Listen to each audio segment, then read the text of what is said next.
Ça, c'est Deadlands. Et commence pas à me demander pourquoi j'ai mis ma capuche, j'en ai absolument aucune idée. Dans Deadlands, on est dans une ambiance clairement typée western.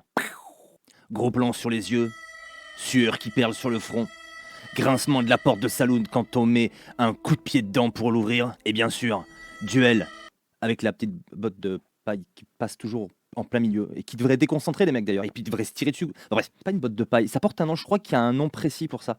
Tiens, c'est quoi le nom? Bah en fait, ça s'appelle un tumbleweed. Et tu vas me dire pourquoi est-ce qu'il se prend la tête à nous parler des tumbleweeds? Eh ben, j'en ai absolument aucune idée. Ce qui fait la particularité de Deadlands, c'est l'apport du surnaturel. En fait, dans Deadlands, il y a des gens qui sont morts, mais pas tout à fait. Il y a une nation Sioux. Il y a la Californie qui s'est effondrée sur elle-même et qui a créé un labyrinthe avec une pierre chelou qui aurait des propriétés particulières.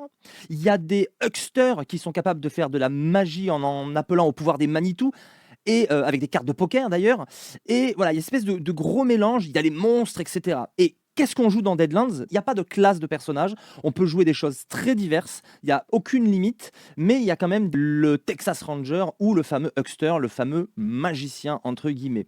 Du point de vue des règles, on va pas trop entrer dans les détails parce que ça peut être assez touffu, mais il y a une chose à souligner, on joue avec des dés, mais on joue également avec des cartes de poker, et c'est sur cette originalité que repose un petit peu la saveur toute particulière de Deadlands. Et ce qui marque très fort l'identité de Deadlands, c'est peut-être ça finalement, l'hybridité carte dés, histoire surnaturelle. En fait, Deadlands, c'est une uchronie qui ne dit pas trop son nom.